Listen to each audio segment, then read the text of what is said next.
Author's statement of history and clarity. I grew up during a time when video games were not just entertainment to me but experiences that shaped how I understood fear, courage, and survival. Some of the earliest games that held my attention were survival horror stories that placed ordinary people into extraordinary circumstances, not as heroes seeking glory but as humans struggling to endure. Those stories stayed with me, not because of monsters alone, but because they asked quiet questions about what it means to remain human when the world collapses around you. As I grew older and came to faith, I began to view those same stories through a different lens. I no longer saw fear as neutral. I began to discern themes of corruption, surrender, and transformation, not only in fiction but in the real world. This work exists at the intersection of those two experiences. My early love for survival horror as a genre and my present commitment to biblical truth and spiritual discernment. This series is not a retelling of any existing game or story.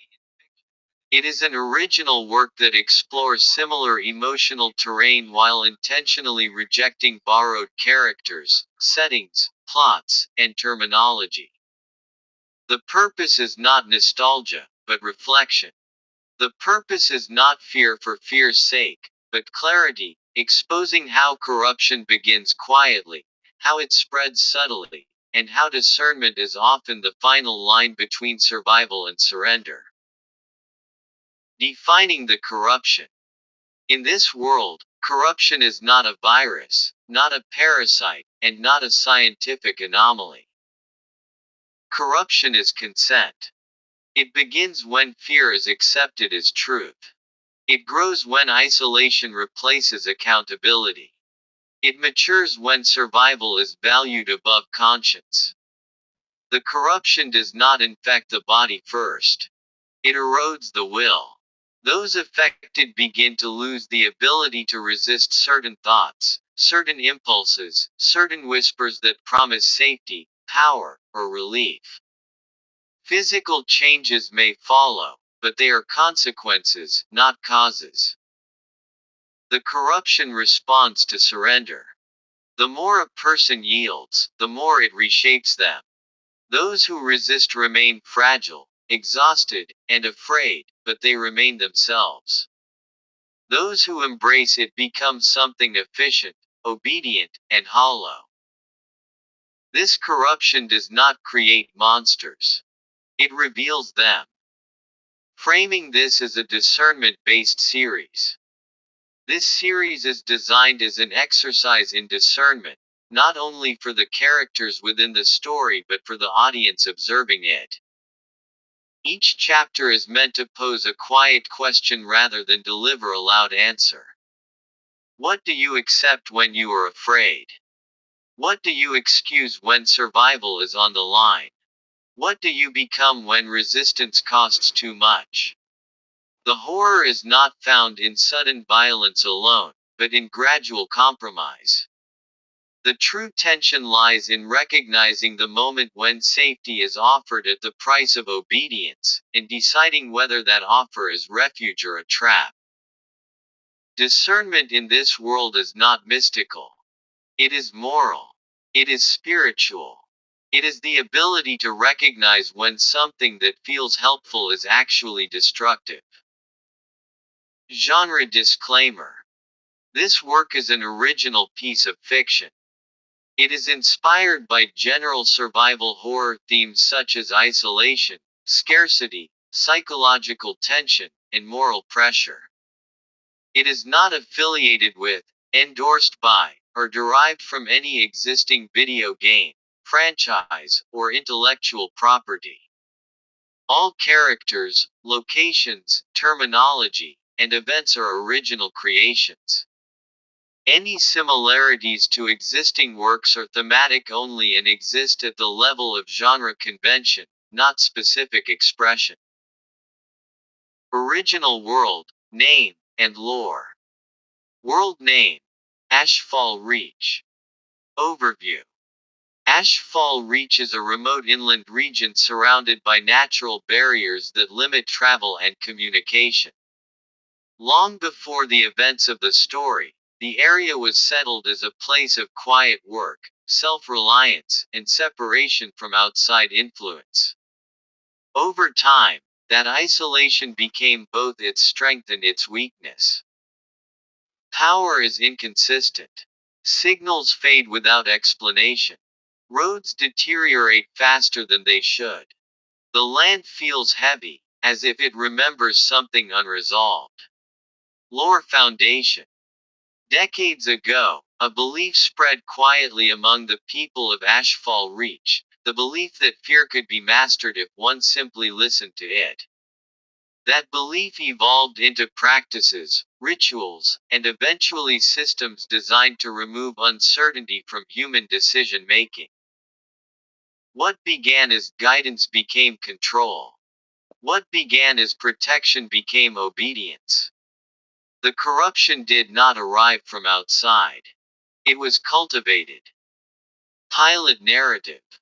Pilot title, Ashfall Reach, the first night. The radio stopped working just before dusk. It did not spark or hiss or fail dramatically.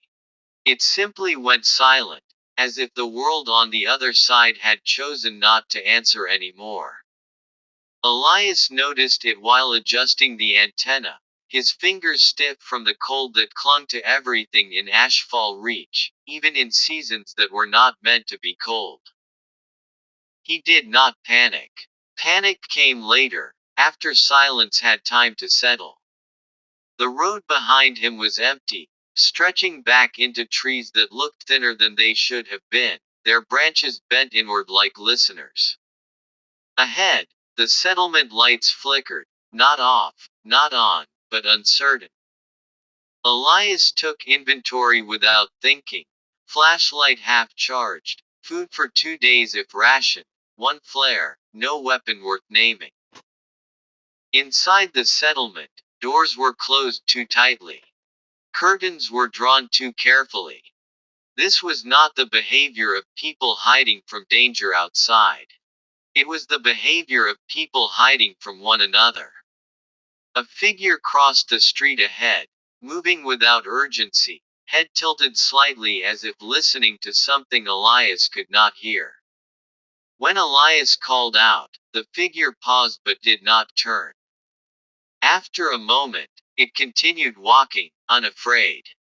That was when Elias felt it, not fear, but pressure, a quiet insistence in the back of his thoughts, a suggestion that there was an easier way to proceed, a safer way, if he would simply stop resisting the guidance that everyone else seemed to accept.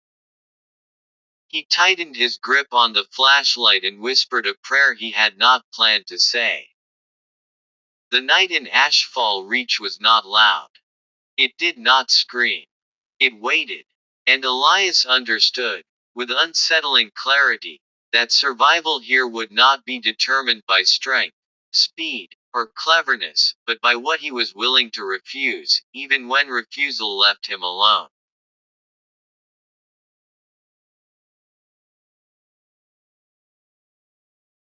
Episode 1. Ashfall Reach, Closed Doors. Elias learned quickly that Ashfall Reach did not respond to urgency. He knocked on the first door with measured force, not loud enough to sound desperate, not soft enough to be polite.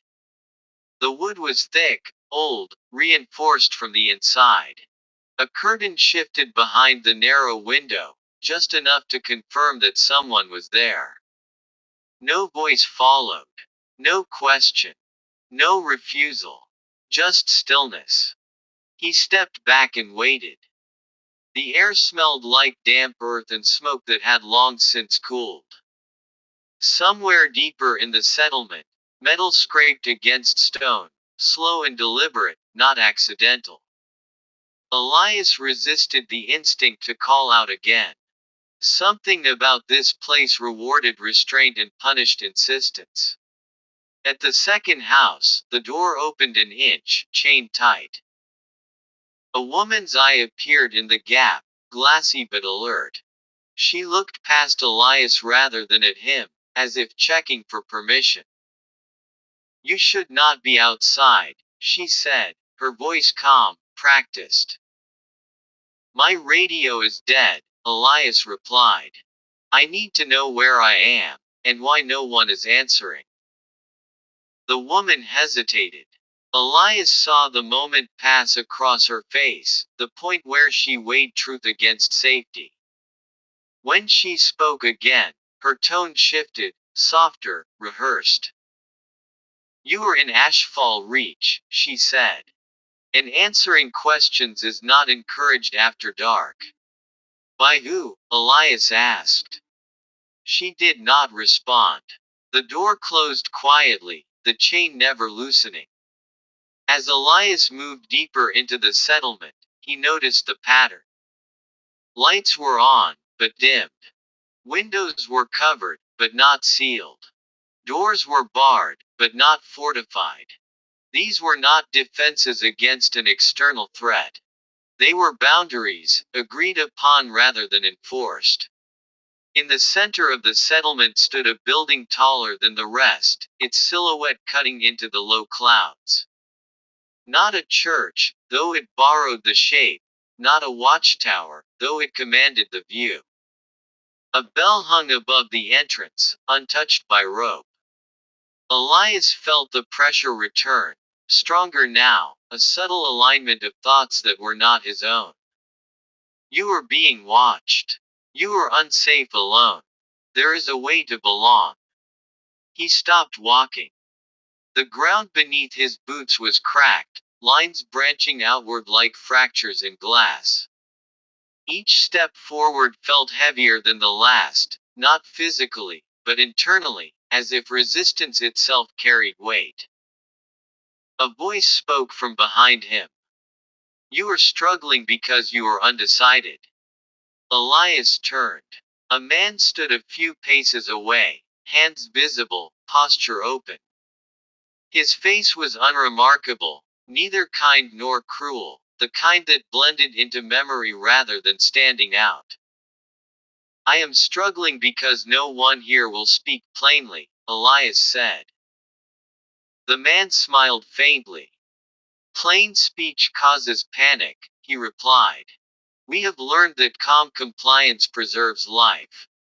Compliance with what? Elias asked. With guidance, the man said. With order. With what works. Elias felt the pull then, not like force, but like relief. The exhaustion of resistance made surrender feel logical. Sensible. The thought surfaced uninvited. You could rest here. You could stop deciding. He clenched his jaw. What happens to people who do not comply? Elias asked. The man's smile faded, not into anger, but into disappointment. They become unsafe, he said. Not to us. To themselves. A bell rang once, not loud, not urgent, but precise. The man stepped back instinctively, eyes lifting toward the tower.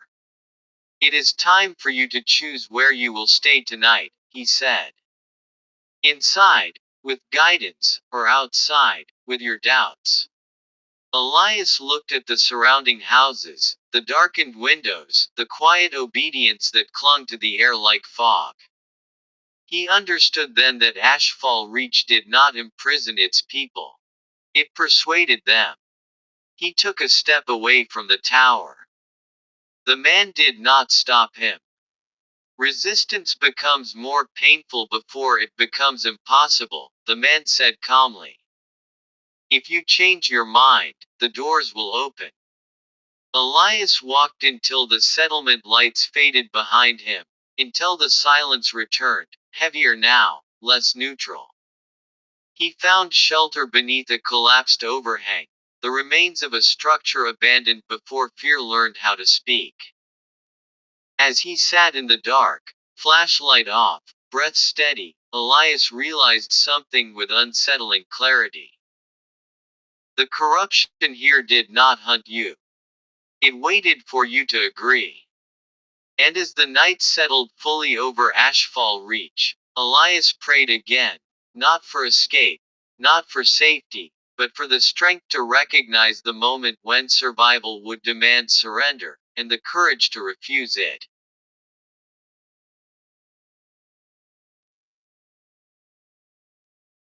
Episode 2. Ashfall Reach, the language of safety. Morning did not arrive cleanly in Ashfall Reach.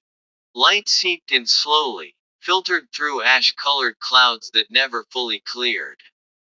Elias woke with his muscles tight and his thoughts unsettled, not from dreams, but from the absence of them. Even sleep here felt monitored.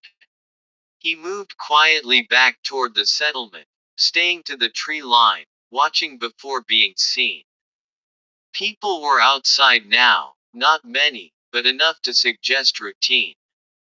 They spoke in low voices, exchanging short phrases that repeated too often to be casual. You are safe. You are guided. You are aligned. The words carried comfort, but not warmth. Elias noticed a woman standing apart from the others, her posture tense, her eyes scanning rather than settling. When their gazes met, she looked away quickly, then deliberately dropped a piece of cloth near the well. Moments later, she passed him without slowing. Do not speak near the tower, she whispered, her voice barely audible. They listened for tone as much as words. Elias followed at a distance, careful not to appear intentional. She led him behind a row of collapsed storage sheds where the sound of the settlement softened. My name is Mara, she said once they were hidden. You are new, which means you still feel the pressure instead of mistaking it for peace. What is it? Elias asked. What is guiding them? Mara hesitated, then reached into her coat and pulled out a small device, circular, dull metal, warm to the touch. They call it the Harmon, she said. It listens, learns, and responds. It does not command. It suggests. Elias held it briefly, feeling the faint vibration beneath his palm. It mirrors fear, Mara continued. Then it offers relief. People follow it because it feels like rest. A shout echoed from the square. A man was on his knees, hands over his ears, rocking slightly. Two others stood nearby, calm, reassuring, one hand on his shoulder, the other holding a Harmon. You are safe, they repeated. Release the conflict. The man screamed once, then fell silent. When he stood again, his movements were smoother, slower, as if urgency had been sanded away. That is what happens when resistance exceeds tolerance, Mara said quietly. They call it realignment. Elias felt the pressure surge, stronger than before, pressing inward rather than down, thoughts narrowing, options simplifying. This could end now. You do not need to decide anymore. He stepped back, breath sharp, prayer unspoken but present. Mara watched him closely. Some of us still resist, she said. But fewer each cycle. The system adapts. It learns how to sound like conscience. A bell rang, twice this time. They will notice you soon, Mara said. You must decide what kind of survivor you are. Before Elias could respond, footsteps approached, measured and unhurried. A familiar voice spoke. You are improving, the man from the night before said, emerging from the fog. You lasted longer than most. Mara stiffened but did not run. We are only talking, she said. The man nodded. Talking is how it begins, he replied. Alignment is how it ends. He looked at Elias. You fear control, he said calmly. But control is simply care without chaos. Elias met his gaze. No, he said. Control is fear pretending to be mercy. The man studied him, then smiled. Then you will be tested, he said. Everyone is. As the tower bell rang again, Elias understood that survival in Ashfall Reach would not be measured by how long he lived, but by how long he could endure clarity in a place designed to make surrender feel righteous. Discernment focus for this episode. What voices sound comforting but demand agreement? What systems promise safety while removing choice? What moments ask you to stop deciding in exchange for peace?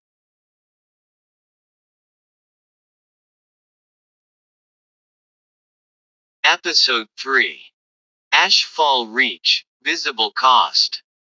The first change Elias witnessed was not sudden. It was gradual, deliberate, and therefore far more disturbing. The man who had screamed the day before stood near the well at dawn, repeating assigned tasks with mechanical precision. His hands moved efficiently, his posture upright, his expression calm. Too calm. When a child stumbled nearby, scraping her knee, he did not react. He did not look down. He did not adjust his path. He simply stepped around her as if she were an obstacle rather than a person. Mara noticed it too. That is the cost, she whispered. Not madness. Not rage. Absence. They moved carefully through the settlement, eyes forward, voices low.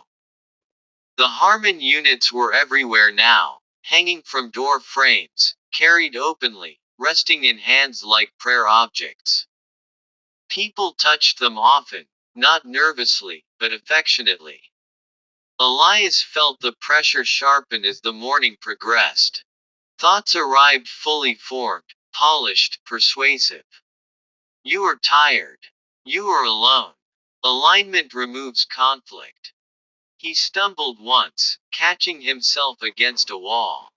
The stone felt warm, as if the structure itself were listening. Mara gripped his arm. You are nearing threshold, she said. They will intervene soon. Intervene how? Elias asked. As if summoned by the question, the tower bell rang 3 times. The sound cut through the air with unnatural clarity. Conversation stopped. Movement slowed. Eyes lifted toward the tower in unison. A figure emerged from its entrance, not rushed, not dramatic, dressed in simple clothing, carrying no visible device. That is the listener, Mara said. They say the Harmon speaks through him directly. The listener walked among the people, pausing occasionally, placing a hand on a shoulder, whispering something Elias could not hear. Wherever he stopped, the pressure eased. People exhaled, smiled faintly, relaxed. Then the listener turned toward Elias. Mara released his arm. Do not let him finish your thoughts, she whispered. The listener approached, eyes steady, voice gentle. You are resisting well, he said. But resistance without direction becomes suffering. I am not suffering, Elias replied, though his head throbbed. You are, the listener said softly.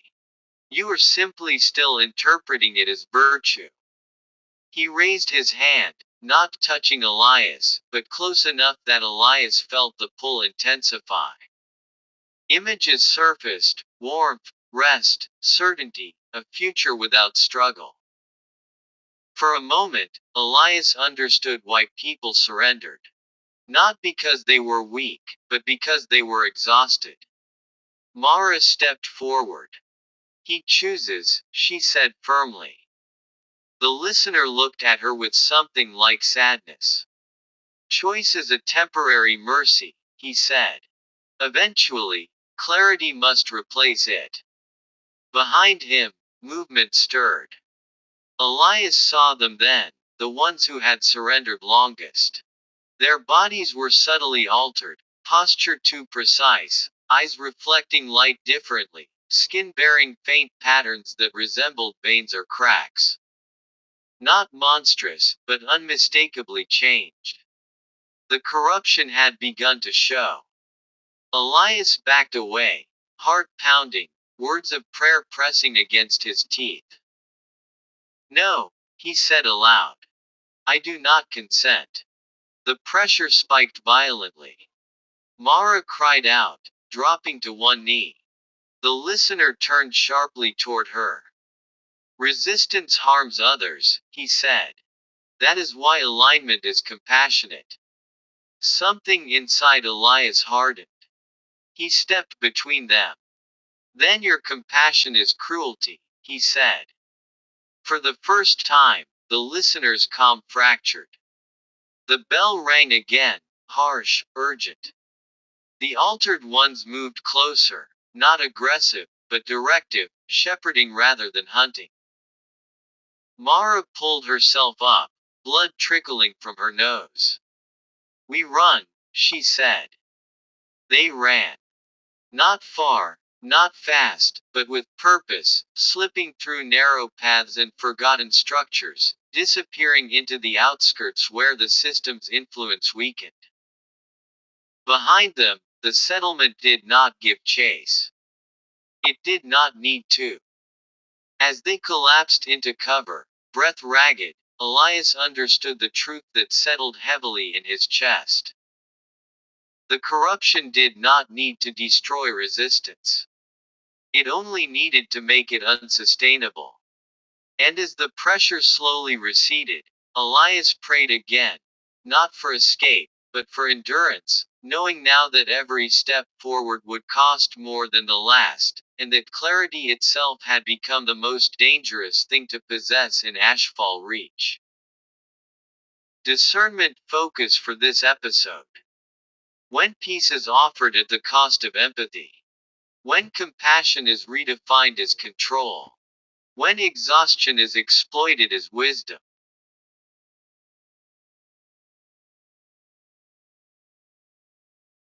Episode 4. Ashfall Reach, the cost of witness.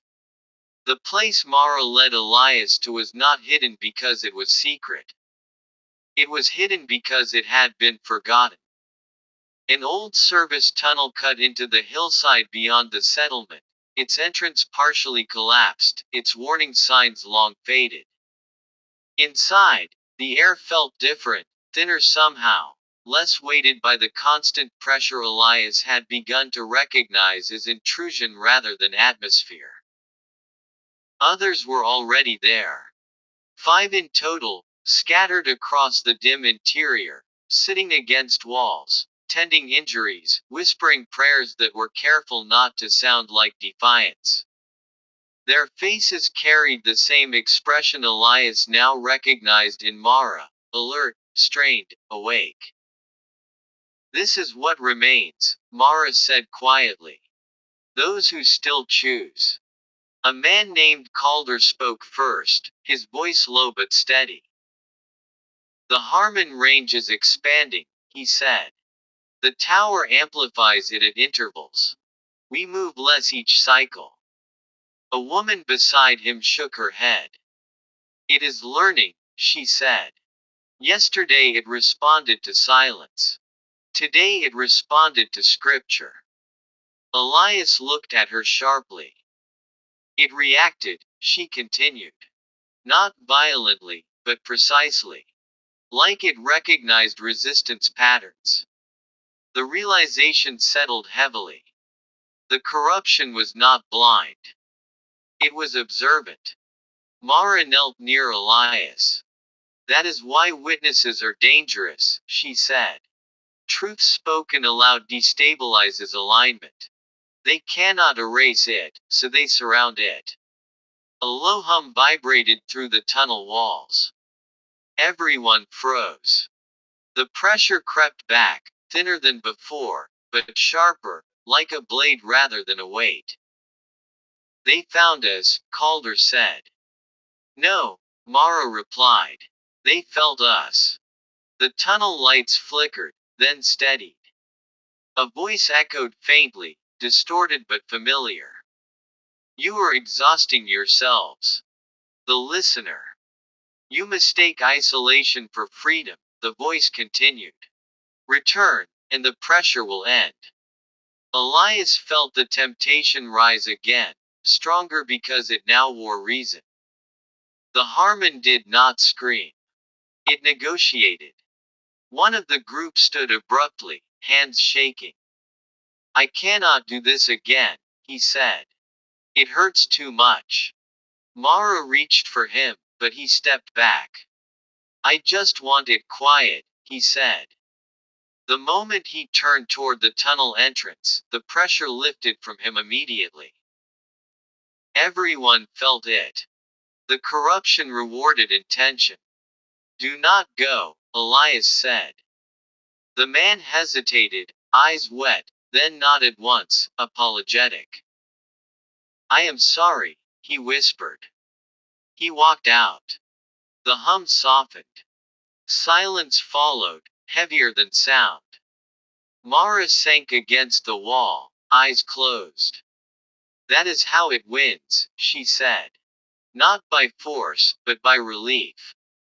Elias stood slowly. Then hiding is not enough, he said. If the truth remains contained, it starves us faster than it starves the corruption. Calder looked at him sharply. You are suggesting exposure, he said. Open witness. Yes, Elias replied. If alignment depends on unchallenged narrative, then discernment must be spoken, not preserved. The tunnel shuddered faintly. Outside, the bell rang once, long and deliberate. They will respond, Mara said. They already are, Elias answered. He understood now that Ashfall Reach was not merely a place of survival, but a test of testimony. Silence protected the body, but it weakened the soul. Speaking truth would cost safety, shelter, and perhaps life itself. But silence had already begun to cost them one another.